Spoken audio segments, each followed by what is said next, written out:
Hi friends, அனைவருக்கும் வணக்கம். நாம் இன்றைக்கி பெண்களுக்கு மிகவும் பயனுள்ள வீட்டு குறிப்புகள் தான் பார்க்க போகிறோம். இது கூடயே நம்ம இன்றைக்கி எப்படி கிரைண்டரில் மாவு அரைத்து நல்லா சாஃப்டான இட்லி செய்யலான்னு பார்க்கலாம். அதுக்கான டிப்ஸ் அண்ட் ட்ரிக்ஸ் நிறையா சொல்லியிருக்கேன்.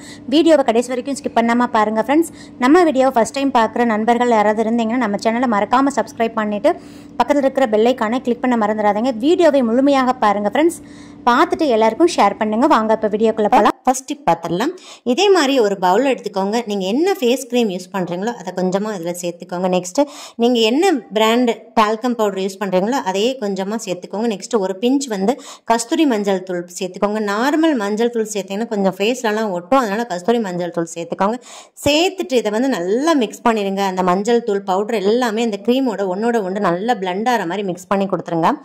இப்போ நமக்கு தேவையான க்ரீம் ரெடி ஆயிடுச்சு. இப்போ இதை நீங்கள் ஏதாவது ஃபங்க்ஷனுக்கு போகிறீங்க, சடனாக ஒரு க்ளோ வேணும், ஃபவுண்டேஷன் க்ரீம் மாதிரி வேணும்னா நம்ம ஃபேஸில் அப்ளை பண்ணிக்கலாம் ஃப்ரெண்ட்ஸ். நல்லா ஃபேஸை வாஷ் பண்ணிவிட்டு நம்ம ஃபவுண்டேஷன் க்ரீம்லாம் அப்ளை பண்ணுவோம் பார்த்தீங்களா, இந்த பிபி க்ரீம் அதெல்லாம் போடுவோம்ல பார்த்தீங்களா, அதுக்கு பதில் இதை யூஸ் பண்ணிக்கலாம்.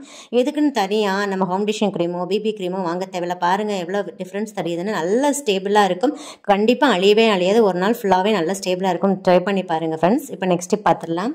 இப்போ இதே மாதிரி பீங்கான் மக்கு எல்லார் வீட்லேயும் இருக்கும்ல, தலைகளை இப்படி திருப்பி வச்சுக்கோங்க. இப்போ நம்ம வெஜிடபிள்ஸ்லாம் கட் பண்ணுவோம் பார்த்தீங்களா, கத்தி அடிக்கடி ஷார்ப்னஸ் போயிடும், மொட்டையாயிரும்.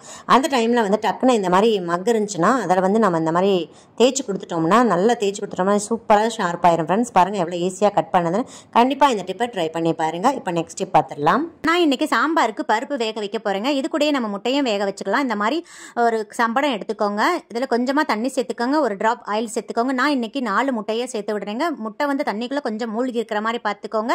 இதோட மூடி கொஞ்சம் டைட்டாக இருக்கிற மாதிரி நல்லா மூடிக்கோங்க. இப்போ இந்த குக்கரில் இந்த கண்டெய்னரை வச்சு விட்ருங்க. வச்சுட்டு 2-3 விசில் விட்டுருங்க. பருப்பும் வெந்துருங்க. பாருங்கள் முட்டையும் அழகாக வெந்துடும். கொஞ்சம் சூடாக இருக்கும். இதே மாதிரி டவலில் வச்சு நம்ம எடுத்து வச்சுக்கலாங்க. பாருங்கள் சூப்பராக முட்டை வெந்துருச்சுங்க. ஸோ நமக்கு டைமும் மிச்சமாகும், கேஸும் மிச்சமாகுங்க. ஸோ இதே மாதிரி ட்ரை பண்ணி பாருங்கள், ரொம்ப யூஸ்ஃபுல்லாக இருக்கும். இப்போ நெக்ஸ்ட் டிப் பார்த்துடலாம். இப்போ பாதாம் பால் ப்ரிப்பேர் பண்ணுறதுக்கு வீட்டில் இந்த பாதாமை தண்ணியில் ஊற வச்சுருப்போங்க. இப்போ கொஞ்சமாக ஊற வச்சுருந்தோம்னா இந்த மாதிரி கையில் ப்ரெஷ் கொடுத்தாவே வந்துடும். இப்போ அதிக அளவு ஊற வச்சுருக்கனால ஒவ்வொன்றா ப்ரெஷ் கொடுத்துட்டு இருக்க முடியாது. அதுக்கு ரொம்ப அழகான டிப்ஸ் இருக்குங்க. இப்போ இதே மாதிரி க்ளீன் கிளாத் எடுத்துக்கோங்க. அதை ஊற வச்ச பாதாமை தண்ணியெல்லாம் வடிச்சிட்டு அதில் சேர்த்துருங்க. நல்லா ஒரு மூட்டை மாதிரி கட்டிட்டு நல்லா கையை வச்சு ஒரு 2 நிமிஷத்தை கழுத்தம் கொடுத்துருங்க. ஓப்பன் பண்ணி பார்த்தீங்கன்னா தோல் தனியாக பருப்பு தனியாக அழகாக கலந்து வந்திருக்குங்க. ஸோ ஒரே நிமிஷத்தில் 1 கிலோ பாதாமை கூட நம்ம தோல் தனியாக பருப்பு தனியாக உரிச்சிடலாங்க. சூப்பர் டிப்ஸாக இருக்குது. கண்டிப்பாக ஃபாலோ பண்ணி பாருங்கள். இப்போ கொத்தமல்லி இலைகள், புதினா இலைகள்லாம் எப்படி ஸ்டோர் பண்ணலாம்னு பார்க்கலாம். 15 நாளாலும் கெட்டு போகாது. இப்போ வாங்கிட்டு வந்த கொத்தமல்லி இலையில் அந்த வேர் பகுதியை கட் பண்ணிடுங்க. அந்த காம்பு பகுதியிலையும் ஒரு இலை கூட இல்லாமல் எடுத்துருங்க. ஒரு கெட்டு போன இலை இருந்தாலும் அதை எடுத்துருங்க. இதே மாதிரி தான் புதினாவுக்கும் எடுத்துருங்க. எடுத்துட்டு அந்த காம்பு பகுதியில் நல்லா ரப்பர் பேண்ட் போட்டுருங்க. இதே மாதிரி தான் கருவேப்பிள்ளையிலையும் அந்த பிரான்ச்சஸாக எடுத்துக்கோங்க. அந்த காம்பு பகுதியில் ஒரு இலை கூட இல்லாமல் எடுத்து அங்கே ரப்பர் பேண்ட் போட்டுருங்க. இப்போ இதே மாதிரி வேஸ்டான ஜூஸ் பாட்டில் எல்லார் வீட்டிலும் இருக்கும்ல, இதை இந்த மாதிரி பாதியாக கட் பண்ணுங்க. ஃபுல்லாக கட் பண்ணிடாதீங்க. இப்போ கொஞ்சமாக ஒரு 1/4 கிளாஸ் தண்ணி சேர்த்துக்கோங்க. அதில் இந்த கொத்தமல்லி இலைகளை வச்சிருங்க. காம்பு பகுதி மட்டும்தான் அந்த தண்ணியில் படணும். ஒரு இலை கூட தண்ணியில் படக்கூடாது. அப்படி பட்டுச்சுன்னா கண்டிப்பாக அழுகி போயிருங்க. இதே மாதிரி புதினாவையும் வச்சுக்கோங்க. அதே மாதிரி கருவேப்பிலையும் வச்சுக்கோங்க.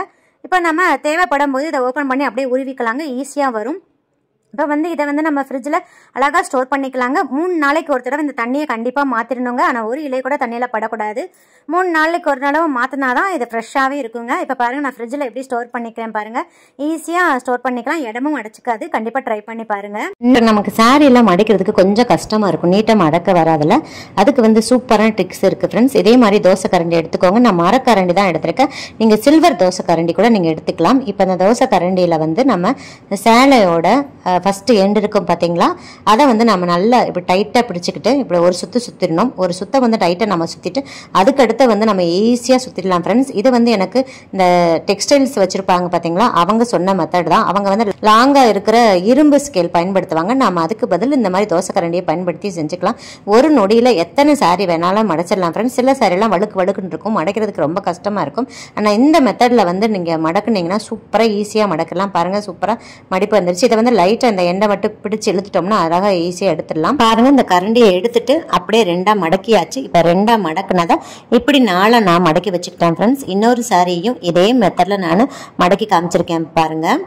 இப்போ இது கூடயே நம்ம ப்ளவுஸையும் சேர்த்து நம்ம ஃபிக்ஸ் பண்ணி வச்சுக்கலாம் ஃப்ரெண்ட்ஸ். ஏன்னா ப்ளவுஸை வந்து அடிக்கடி எங்கள் நேரம் வச்சு தேடிக்கிட்டே இருப்போம். அதுவும் இல்லாமல் பீரோவில் ப்ளவுஸ் வைக்கிறதுக்குன்னு தனியாக இடம் நம்ம ஒதுக்க தேவையில்லை.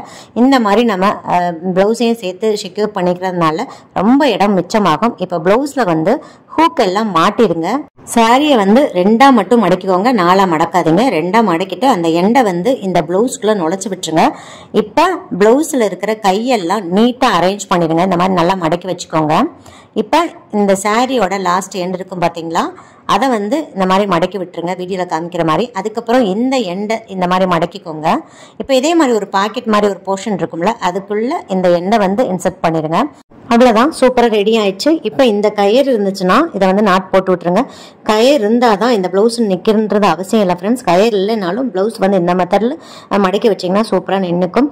இப்போ இதே மாதிரி சாரியை வந்து மடித்து நம்ம பீரோக்குள்ளே வைக்கிறதுனால நல்ல இடம் மிச்சமாகும் ஃப்ரெண்ட்ஸ். நிறைய சாரி வைக்க முடியும். அதே மாதிரி சாரியும் களையவும் களையாது, கீழேயே விழுந்தாலும் களையாது. கண்டிப்பாக இதே மெத்தடை ட்ரை பண்ணி பாருங்கள். இப்போ நெக்ஸ்ட் பார்த்துடலாம். இப்போ இதே மாதிரி வேஸ்டான கேலண்டர் அட்டை உங்கள் வீட்டில் இருந்துச்சுன்னா தூக்கி போடாதுங்க. இதை வந்து சூப்பராக நம்ம ரீயூஸ் பண்ணிக்கலாம். இந்த மாதிரி பீரோவில் வந்து நம்ம சாரீலாம் அரேஞ்ச் பண்ணியிருக்கோம் பார்த்தீங்களா, அதுக்கு இடையில வந்து இந்த மாதிரி கேலண்டரை வந்து சொருகி விட்டுருங்க. இந்த மாதிரி செய்கிறதுனால ஒரு சேலைக்கு ஒன்று வந்து ஒன்றோட ஒன்று மெர்ஜ் ஆகாது. நம்ம தனித்தனியாக பிரித்து அடுக்கி வச்சுருப்போம்ல, எப்படி அடுக்கி வச்சோமோ அதே மாதிரி இருக்கும். ஒரு சேலை எடுக்கும்போது இன்னொரு சேலையும் விழுகாது. ரொம்ப ரொம்ப யூஸ்ஃபுல்லாக இருக்கும். ட்ரை பண்ணி பாருங்கள். நெக்ஸ்ட்டு சாஃப்ட் இட்லி எப்படி செய்யணும்னு பார்த்துடலாம். 5 போல் சாஃப்ட் இட்லிக்கு அகலமான பவுல் எடுத்துக்கோங்க. அதில் நான் இன்றைக்கி மீடியம் சைஸ் ஆளாக்கில் 4 ஆளாக்கு இட்லி அரிசி சேர்த்து விட்றேங்க. இட்லி அரிசி அளக்குறச்சு நான் தட்டு அளந்திருக்கேன். அளக்குறதும் ரொம்ப முக்கியங்க. அளவுகளும் எப்படி முக்கியமோ அதே மாதிரி நம்ம அளந்து எடுக்கிறோம் பார்த்தீங்களா, அதுவும் ரொம்ப முக்கியம். நான் 4 பங்கு இட்லி அரிசி எடுத்திருக்கேன். நீங்கள் கப்பு கிளாஸு ஆளாக்கு எதில் வேணாலும் அளந்து எடுத்துக்கலாம். நார்மலாக எல்லோரும் யூஸ் பண்ணுற குண்டான இட்லி அரிசி தான் யூஸ் பண்ணியிருக்கேன். நீங்கள் ரேஷன்லேயே சில சமயம் குண்டான அரிசி போடுவாங்க, புழுங்கல் அரிசி, அதை கூட நீங்கள் பயன்படுத்திக்கலாம். பாருங்கள், இந்த மாதிரி தான் இருக்கும். இது எல்லாருமே காமனாக யூஸ் பண்ணுற இட்லி அரிசி தான். நெக்ஸ்ட்டு நம்ம உளுந்தையும் அளந்து எடுத்துக்கலாம். எந்த கப்பில் நீங்கள் அரிசி அளந்தீங்களோ அதே கப்பில் 1 கப் உளுந்து எடுத்திருக்கேன். உளுந்தை வந்து நான் பாருங்கள் நல்லா குவிச்சு அளந்திருக்கேன். அரிசியை தட்டி அளந்திருக்கேன். உளுந்தை வந்து நல்லா குவிச்சு அளந்திருக்கேன். நீங்கள் பிராண்டடாக உளுந்து வாங்கினீங்களா, ஆசீர்வாத், உதயா, இந்த மாதிரி பிராண்டட் உளுந்து வாங்கினீங்கன்னா அரிசி அளந்த மாதிரி உளுந்தையும் தட்டி அளந்துக்கோங்க. நான் இன்றைக்கி நார்மலாக உளுந்து வாங்கியிருக்கனால நல்லா குவிச்சு அளந்திருக்கேங்க. ரேசன் உளுந்து பயன்படுத்தினீங்கன்னா 1.25 ஆளாக்கு அளந்து எடுத்துக்கோங்க. இது கூடயே நான் 1 டீஸ்பூன் வெந்தயம் சேர்த்து விடுறேன். நெக்ஸ்ட்டு பார்த்தீங்கன்னா எந்த கப்பில் நீங்கள் அரிசி அளந்தீங்களோ அதே கப்பில் 1/2 கப் அவல் எடுத்திருக்கேன். நான் இன்றைக்கி வெள்ளை அவல்லையே கெட்டியான அவல் எடுத்திருக்கீங்க. நீங்கள் பேப்பர் அவல் கூட எடுத்துக்கலாம். அவல் மட்டும் சேர்த்தா போதுங்க. ஜவ்வரிசியோ ஆமணக்கு விதையோ எதுவுமே சேர்க்க தேவையில்லை. இந்த ஒரு பொருள் சேர்த்தாவே நல்ல ஸ்பாஞ்சியாக வரும். நெக்ஸ்ட்டு அவளை வந்து தண்ணி ஊற்றி 2 டைம் வாஷ் பண்ணிடுங்க. அரிசியையும் 2 டைம் நல்லா தண்ணி ஊற்றி வாஷ் பண்ணிடுங்க. நல்ல தண்ணி ஊற்றி வச்சுருங்க. அதே மாதிரி உளுந்தை வந்து நம்ம வாஷ் பண்ணுறச்ச வீடியோவில் காமிக்கிற மாதிரி அந்த உளுந்தம்பருப்பை நல்ல கையில் வந்து இந்த மாதிரி அழுத்தம் கொடுங்க.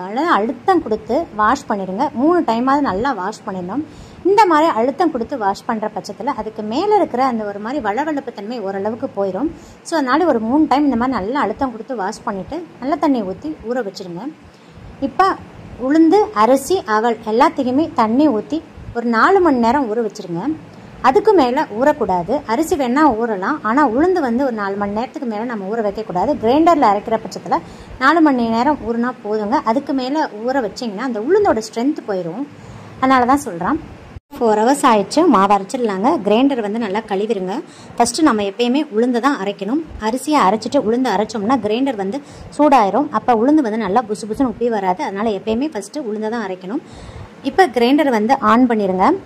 உளுந்த ஊற வச்ச தண்ணியை ரிமூவ் பண்ணிடுங்க. ரிமூவ் பண்ணிவிட்டு ஃப்ரெஷ்ஷான தண்ணி ஊற்றி அரைச்சிக்கோங்க. அதே தண்ணியை ஊற்றி அரைச்சோம்னா மாவு ரொம்ப புளிச்சிருங்க. அப்புறம் ஒரு மாதிரி ஸ்மெல் வர ஆரம்பிச்சிடும். அதனால் ஃப்ரெஷ் தண்ணி ஊற்றி அரைங்க.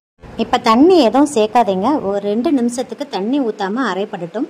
அந்த வீலெல்லாம் ஒட்டியிருக்கும் பார்த்தீங்களா, அதெல்லாம் நல்லா கை வச்சு எடுத்து விடுங்க. அப்போ தான் எல்லா உளுந்தம்பருப்பும் நல்லா மைய அரைப்பட்டு வரும். இப்போ பாருங்கள், ஒரு தண்ணி ஊற்றாமையே ஓரளவுக்கு உளுந்தம்பருப்புலாம் நல்லா அரைப்பட்டுருச்சு. இப்போ வந்து தண்ணியை வந்து நம்ம தெளிச்சுக்கலாம். உளுந்துக்கு எப்பயுமே தண்ணி ஊற்றி அரைக்கக்கூடாது, தெளித்து தான் அரைக்கணும். கொஞ்சம் கொஞ்சமாக தெளித்து அரைச்சாதான் உளுந்து வந்து நல்லா பக்குவமாக அரைப்பட்டு அப்படியே நல்லா ப்ளஃபியாக பொங்கி வருங்க. இப்போ உளுந்தை போட்டுட்டு நம்ம அப்படியே போயிடக்கூடாது. இந்த மாதிரி அப்பப்போ கை வச்சு அங்கனங்கன்னா எடுத்து விட்டு அரைக்கணுங்க. அப்போ தான் உளுந்து நல்லா ப்ளஃபியாக உப்பி வரும். இப்போ பாருங்கள், உளுந்து வந்து எந்த அளவுக்கு நல்லா பொங்கி வந்திருக்கு பாருங்கள். எனக்கு ஒரு 20 நிமிஷம் ஆயிடுச்சுங்க உளுந்து ஆட்டுறதுக்கு. நீங்கள் போடுற அளவை பொறுத்து உளுந்தோட டைமிங், அரைப்படுற டைமிங் வந்து வேரி ஆகலாம். இப்போ கையில் தொட்டு பார்க்கும்போது நல்ல வெண்ணெயாட்டம் இருக்குங்க. இந்த அளவுக்கு நல்ல வெண்ணெயாக ஸ்மூத்தாக அரைச்சிடணும். இப்போ உளுந்து வந்து கரெக்டாக பக்குவமாக அரைப்பட்டிருக்கான்னு நம்ம செக் பண்ணிக்கலாம். இதே மாதிரி ஒரு பவுலில் தண்ணி வச்சுக்கோங்க. அதில் உளுந்த மாவை கொஞ்சமாக போட்டிங்கன்னா துப்புன்னு தண்ணியில் விழுந்து உள்ளே மூழ்கக்கூடாது, அப்படியே மிதக்கணும்.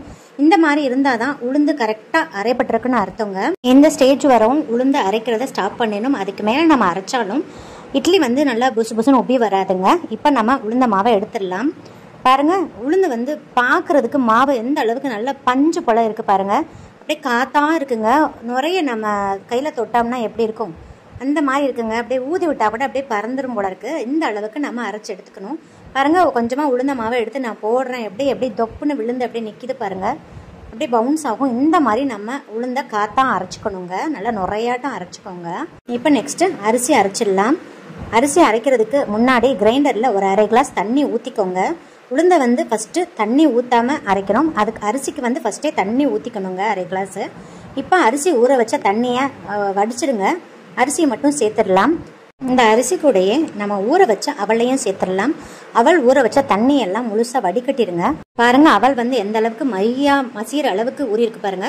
இந்த அளவுக்கு நீங்க அவளை ஊற வச்சிடணுங்க. இப்போ அவளையும் இதில் சேர்த்துடலாம். அரிசியை வந்து நம்ம மையா அரைச்சிடவே கூடாதுங்க. அப்படி அரைச்சோம்னாலும் இட்லி ரொம்ப கல்லு மாதிரி ஆயிரும். ஸோ அரிசியை அரைக்கிறச்ச இதை ஒரே ஒரு டிப்ஸை மட்டும் நான் வச்சுக்கோங்க. உப்புமா ரவை பதத்துக்கு தான் நாம அரைச்சி எடுத்துக்கணும். இப்போ பாருங்க, அரிசி அரைப்பட்டுருச்சு. நல்லா ரவை பதத்துக்கு கையில் அப்படியே நரன்னு படுதுங்க. இந்த ஸ்டேஜ் வரவும் நம்ம ஸ்டாப் பண்ணிடணும். இப்போ இந்த அரிசி மாவை உளுந்து மாவை கொட்டி வச்சிருக்கிற அதே பவுல்லே ட்ரான்ஸ்ஃபர் பண்ணிடலாம். நல்ல ஒரு அகலமான பாத்திரமாக எடுத்துக்கோங்க. இப்போ இதை உளுந்து மாவையும் அரிசி மாவை நல்லா கை வச்சு மிக்ஸ் பண்ணிடுங்க. இப்போ நான் இது கூடயே கல்லுப்பு சேர்த்து விட்றேங்க. கல்லுப்பு சேர்த்து நல்லா அடித்து மிக்ஸ் பண்ணிடுங்க. இப்போ இந்த மாவை வந்து நான் 2 பாத்திரத்துக்கு மாற்றிக்கிறேங்க. 2 பாத்திரத்துக்கு மாற்றும் போது பாதி அளவு ஃபில் பண்ணிக்கோங்க மாவை. ரொம்ப பொங்க ஃபில் பண்ணாதீங்க. ஏன் அப்படின்னு சொல்கிறேன்னா, நம்ம புளிக்க வைக்கிறச்ச மாவு பொங்கி பாத்திரத்துலேருந்து பொங்கி நல்லா கீழெல்லாம் வலிஞ்சிருங்க. அதை நம்ம க்ளீன் பண்ணுறதே பெரும்பாடாக இருக்கும். அதனால் பாதி அளவு மாவு ஊற்றி வச்சுக்கோங்க. பாருங்கள், இப்போ 8 மணி நேரம் ஆயிடுச்சு. மாவு நல்லா புளிச்சிருச்சுங்க. பொங்கி கீழே வலியவே இல்லை. 6லேருந்து 8 மணி நேரம் புளிக்க வச்சா போதுங்க. ரொம்ப நுரைச்சி புளிக்க வைக்கக்கூடாது. அந்த மாதிரி புளிக்க வச்ச மாவை பயன்படுத்தக்கூடாது, உடம்புக்கு நல்லதில்லை. இப்போ இந்த பாத்திரத்தில் இருக்கிற மாவை நம்ம அப்படியே அலங்காமல் ஃப்ரிட்ஜில் ஸ்டோர் பண்ணிடலாங்க. இந்த மாதிரி செய்கிறதுனால நம்ம எப்பயுமே ஃப்ரெஷ்ஷான இட்லி தோசை சாப்பிட முடியும். இப்போ பாருங்கள், மாவு நல்லா பக்குவமாக புளிச்சு வந்துருச்சுங்க. இப்போ கரண்டி வச்சு நல்லா அடியில் கூடி ஒரு 4லேருந்து 5 டைம் ஒரே டைரெக்ஷனில் வீடியோவில் காமிக்கிற மாதிரி நல்லா மிக்ஸ் பண்ணி கொடுத்துருங்க. ரொம்ப அடித்து மிக்ஸ் பண்ணணும் அவசியம் இல்லைங்க. சில பேர் மாவை வந்து மேலாப்பில் எடுத்து இட்லி ஊற்றுவாங்க. அந்த மாதிரி ஊற்றினாலும் இட்லி ப்ளஃபியாக வராது. ஸோ அதனால் அடுத்தடுத்து ஊற்றுற இட்லி வந்து கல் மாதிரி ஆயிருங்க. ஸோ அதனால் மாவை எப்பயுமே நல்லா அடியில் கூடி ஒரு 4லேருந்து 5 டைம் நல்லா மிக்ஸ் பண்ணி கொடுத்துட்டு நம்ம இட்லி ஊற்றணுங்க. இப்போ இட்லி பிளேட் எடுத்துக்கோங்க. நல்லா ஆயில் அப்ளை பண்ணிக்கோங்க. அந்த குழியோட விளிம்புலையும் நல்லா ஆயில் அப்ளை பண்ணிடுங்க. அப்போ தான் இட்லி வந்து தட்டில் ஒட்டாமல் ஈஸியாக எடுக்க முடியும். இப்போ இட்லி பாத்திரத்தில் தண்ணி இந்த அளவுக்கு நல்லா கொதிச்சிடணும். கொதிச்சதுக்கப்புறம் தான் இட்லி தட்டு உள்ளே வைக்கணும். மீடியம் ஃப்ளேமில் வச்சு ஒரு 10 நிமிஷம் வெயிட் பண்ணுங்கள். இப்போ இதே மாவை பயன்படுத்தி தோசை வாத்துடலாங்க. ரொம்ப கெட்டியாக இருக்குது. ஸோ அதனால் கொஞ்சமாக தண்ணி ஊற்றி நல்லா மிக்ஸ் பண்ணிவிட்டு தவா ஹீட் ஆகவும் அப்படியே ஊற்றி விட்டுருங்க. நல்லா ஸ்மூத்தாக வார்க்க வருங்க. பாருங்கள் எந்த அளவுக்கு நல்லா கிறிஸ்பியாக இருக்குன்னு. இப்போ இதுக்கு ஒரு பெஸ்ட் காம்பினேஷனாக வெங்காய சட்னி பார்த்துடலாம். கடாய் எடுத்துக்கோங்க. 2 டேபிள் ஸ்பூன் ஆயில் சேர்த்துக்கோங்க. எண்ணெய் காயவும் ஃப்ளேமை சிம் பண்ணிடுங்க. இப்போ 1 டீஸ்பூன் கொத்தமல்லி விதைகள் சேர்த்து விட்டுறேன். 1/2 டீஸ்பூன் சீரகம் சேர்த்து விட்டுருங்க. கொத்தமல்லி விதையும் சீரகம் நல்லா புரிஞ்சு வந்துடணும். கறியிடக்கூடாது. கறியிடனா வெங்காய சட்னியோட டேஸ்ட்டே ஆயிருங்க. இப்போ இது கூடயே 4 மிளகாய் வத்தல் சேர்த்து விடுறீங்க. இந்த மிளகாய் வத்தல் காரம் கம்மியாக தான் இருக்கும். அதனால் 4 சேர்க்குறேன். உங்கள் மிளகாய் வத்தல் ரொம்ப அதிகமாக காரம் இருந்துச்சுன்னா 3 மிளகாய் வத்தல் சேர்த்தா போதுங்க. இப்போ இது கூடயே நான் 3 பூண்டு பல் சேர்த்து விடுறேங்க. பூண்டு ஓரளவுக்கு சிவக்கவும் நான் 2 பெரிய சைஸ் பெரிய வெங்காயமாக நல்லா ஃபைனாக சாப் பண்ணி சேர்த்து விடுறீங்க. நீங்கள் மீடியம் சைஸ் பெரிய வெங்காயம் எடுத்திங்கன்னா 3 எடுத்தால் கரெக்டாக இருக்கும். இப்போ வெங்காயத்தை சேர்த்துட்டு வெங்காயம் வந்து ரொம்ப சிவக்க வதக்கக்கூடாது. அப்படி வதக்குனீங்கன்னா சட்னி வந்து கசப்பு சுவை வந்துடும். அதனால் லைட்டாக சிவந்து கண்ணாடி பதத்துக்கு வந்தால் போதுங்க. இப்போ பாருங்கள், வெங்காயம் சிவந்து கண்ணாடி பதத்துக்கு வந்துருச்சு. நெக்ஸ்ட் நான் ஒரு சிறிய நெல்லிக்காய் அளவு புளி எடுத்து கொஞ்சமாக தண்ணி ஊற்றி ஊற வச்சிருக்கீங்க. ஒரு 10 நிமிஷமாக ஊற வச்சிருக்கேன். இப்போ இந்த புளியை வந்து இதில் சேர்த்துடலாங்க. தண்ணியோடையே சேர்த்துருங்க. அப்போ தான் நல்லா டேஸ்ட்டாக இருக்கும். இப்போ புளியை சேர்த்துட்டு நல்லா மிக்ஸ் பண்ணி கொடுத்துருங்க. உங்களோட புளியோட புளிப்பு சுவைக்கு தகுந்த மாதிரி புளியோட அளவையும் கூடவும் குறைக்கவும் செஞ்சுக்கலாங்க. இப்போ புளி சேர்த்துட்டு இது கூட 2 கொத்து கருவேப்பிலையும் சேர்த்து விட்டுருங்க. சேர்த்துட்டு ஒரு 2 நிமிஷத்துக்கு நல்லா வதக்கி கொடுத்துருங்க. இப்போ அவ்வளோதான், நம்ம ஸ்டவ் ஆஃப் பண்ணிடலாம். இது ஒரு பிளேட்டுக்கு ட்ரான்ஸ்ஃபர் பண்ணிடலாங்க. இப்போ இதை நல்லா ஆற வச்சுருங்க. ஆரவும் மிக்ஸி ஜாருக்கு ட்ரான்ஸ்ஃபர் பண்ணிடுங்க. இப்போ கொஞ்சமாக சால்ட்டு சேர்த்துட்டு கொஞ்சமாக தண்ணி சேர்த்து நல்லா அரைச்சிட்டு வந்துருங்க. ரொம்ப ஃபைனாக அரைச்சிடக்கூடாதுங்க. ரொம்ப பேஸ்ட் மாதிரி அரைச்சிங்கன்னா சாப்பிட்றதுக்கு நல்லாவே இருக்காது. ஸோ கொஞ்சம் குறப்பரப்பாக இருக்கிற மாதிரி அரைச்சிக்கோங்க. பாருங்கள், இந்த அளவுக்கு அரைச்சிக்கோங்க. இப்போ இதை ஒரு பவுலுக்கு ட்ரான்ஸ்ஃபர் பண்ணிடலாம்.